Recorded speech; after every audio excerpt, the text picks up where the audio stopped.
Hello, everyone. Welcome back to another episode of the Chill Film Discussion 45. We've done this 45 times, which means that we've done this more than 45 weeks because we've taken breaks in between. But welcome back, everyone. If you watch this, to another episode. Today, actually, we're going to be talking about an older movie, one of our oldest movies that we've talked about. Although I don't think it's the oldest. But I might be wrong. Yeah. Yeah. Murder on the Orient Express, 1974. I believe it's the first film adaptation of the movie Murder on the Orient Express, which is written by Agatha Christie. And there have been there was a more recent version of it that was released in 2017, I think. Yeah. And then there was another movie called Death on the Nile that was recently released, which is set in the same universe, but like it's a completely different case, I think. But anyway, I suppose it's somewhat relevant to now. And essentially, this movie, it's a mystery film.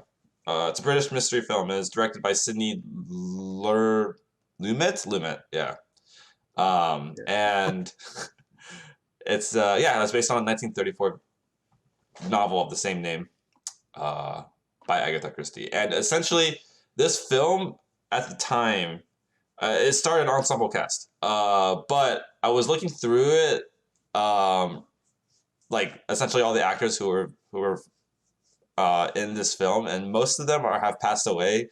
Considering that's a 1974 version of it, and a lot of them might have been in like their, I don't know, 30s, 40s, 50s. So it kind of makes sense, but there are actually 3 of them who are still alive to this day, which is, and by the way, there's going to be spoilers in this.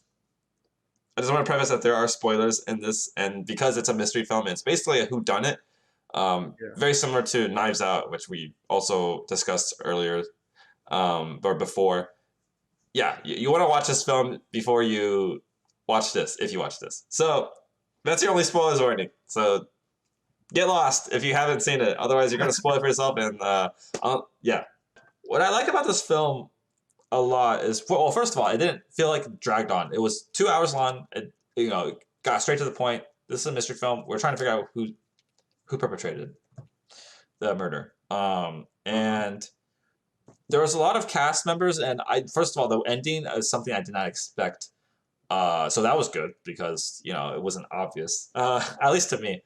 But at the same time, I guess this was more for purposeful. Like this was like the fact that they sort of Perot, who is the detective in this film. There are a couple of scenes I think where like you get clues, or maybe he's the only one who sees the clue, and you as the audience don't know how this clue relates to the crime or to the murder until the very end when he reveals who did it. And I think for this film in particular, it was done by design in some sense, because there's a couple of clues like that handkerchief with an H on it. Unless you knew some prior knowledge, there's no way you would have been able to connect that as the audience member. Where like I think you're not really meant to know exactly how it happened. You're just like, enjoy the journey, enjoy how it was pieced together, and enjoy the climax, like the ending, essentially, the revelation. And so I think that was done by design. And personally, I think I prefer whodunit films where like you as the audience also know everything and you're trying to figure it out, because it would be nice to also be able to like figure it out along the way. I mean, in some sense, you are able to figure out some stuff along the way in this film, but that's just more of a personal thing. I do appreciate how it was filmed in that sense, though. Like, I think it was a conscious design. I don't think it was like because it was poor storytelling or storyboarding. I think it was done purposely. So I don't give too much flack on that. I think the acting was great, and I think that the story it flowed very well. The only thing I would change about it, well, first is that older movies apparently they have the credits in the beginning, So I would be like, yeah, just get rid of Well, those that's just, credits. I don't know if that's going to be effective because that's a lot of movies are like that, right? So Yeah, that's fair, but okay, that's true. that's like That's part of not the that's not design. that's not That's that's like not specific to this movie. That's true. I shouldn't give this movie flack because they put the credits in the beginning.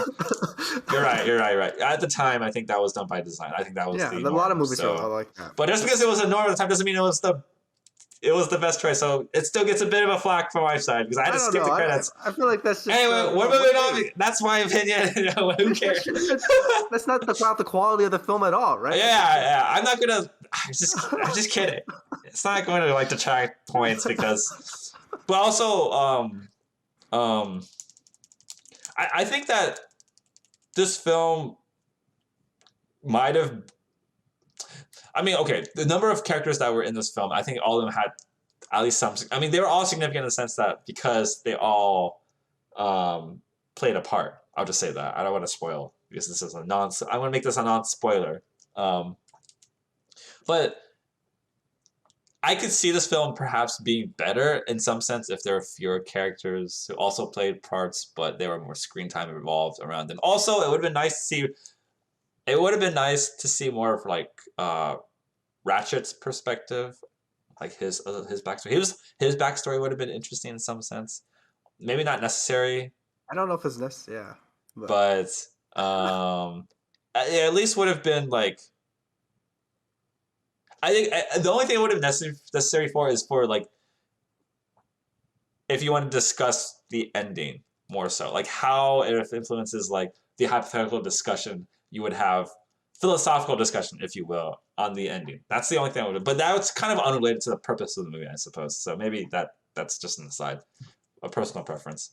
Um, but yeah, maybe I think for the most part, this film was great. Acting was great. The story was condensed. It flowed. Um, I think maybe it could have done with fewer characters, but have them more screen time. But I also think that it was fine as it is. I don't know if it would have been better with that change. So yeah, overall great film. I enjoyed it a lot, and I was thinking along the whole way. I enjoyed the journey a lot. okay, Yeah, yeah, yeah. No, I think very very similar, Patrick. I did also enjoy the movie. It's Who Done It, right? So those are always engaging, right? they are very And engaging. They've done well. They've done well. yeah, they've done it because they and it's also very popular on TV, right? Because they Hmm. sucks you into a world and you're also trying to piece it together. So it does engage the audience, just suck the audience in, and same thing with this one, Agatha Christie, a lot of her books and whatnot, Hmm. sucks me in. You're trying to figure out again who done it, what's the cause, who are the suspects, how do they do it, right? In what way were they able to mastermind this murder, right? Yeah. So it's always very interesting, and they have a large cast of characters, all acted, very well, and Hmm. the ending is a twist that I think was, satisfying. Just like, oh, everyone did Yes. it, like, it makes sense, right? Because you're all Wow! oh, Spoilers. All right, see you later. Whatever. yeah. So we kind of look at it and we're just like thinking of yeah, like yeah, you're trying to find out like who did it, and it turns out that that the twist was that everyone did it. So it's just that was engaging. It was just a twist that made sense, right? Looking back, like yeah, because you're always pinpointing, like maybe this person, and it turns out yeah, these clues were not as deceitful Yeah. because everyone had the motivation to do so. Yeah. Um, as you said, I think there were a lot of characters, and I think for me, I think every character was usually more important. Like it gives a purpose for the story to mislead or to to give some more information that we wouldn't know. But I Yeah. think it's honestly the only character I probably would have removed would have been um, the Pinkerton detective at the end, right? Because he could did not I did not really notice him at all throughout the film until the end. Um, but then he's probably the only one who I would remove because at that point it's like, okay, there's another story now that I have to hear, because I feel like I was trying to build up the case already. I mean, Yeah. it gives another color to it that maybe we wouldn't have need or could have been attributed to a different character. Yeah. There are probably other characters within the film who have less connection that may have been removed, but I think at the same time I feel like they add just interesting kind of like a breath of air, or they add another point in the story. It could have been consolidated, probably. But again, all those characters, I think even if it's 11, different parties, they're all pretty engaging. That I could latch onto. It can, they all told a story. They had an alibi that we were all still trying to piece together. Hmm. Um, and then another point I think is just the beginning. With the newspaper clippings, I thought that was kind of boring at the start. That didn't really drag me in until at the end of the last article. Baby was killed after ransom was paid. I thought that that could have been more exciting. Maybe the music changed. And then there's some flashbacks. I think was the editing was a bit too quick and quirky. And there's some of the editing I think was a little bit weird here and there how they pieced it together. But everyone acted well. Albert Finney as Hercule Poirot, definitely great. So Yeah, for sure, overall, for sure. very very enjoyable, very charismatic lead actor. Yeah. And enjoy the story at all. Also, Norman Bates was in this film too. The guy who plays Norman Bates. Just want to point that out because he's really well known. He's like an icon, cultural icon. Yeah. All right. Cool. All right. Ratings. So Ratings. I'd give this film a 9. I A did enjoy 9. it. I really enjoyed it. Yeah, it was definitely up there. I would have recommended. I mean, it's older, so I don't know if you don't like older films. I guess that's not going to be your cup of tea, regardless. But no, in terms of just storytelling and like murder mysteries, this is like one of the best ones I've seen. Because I mean, I don't think I've seen a lot, but it was well told, Yeah, well thought out as well, right? and it was well thought out, and yeah, like acting was good, story was good, like premise was set, contained, Yeah. didn't overstay its welcome. Yeah. Um, yeah, and it was designed to sort of make you enjoy the journey. That was the design, I think, purposeful Yeah. design. So, yeah, 9. Would 9. recommend. Would recommend. Yeah. For me, I think I'd give it probably an 8.5. I think. An 8.5. Yeah. Was it? I Were you convinced to make it higher this one, or was it lowered?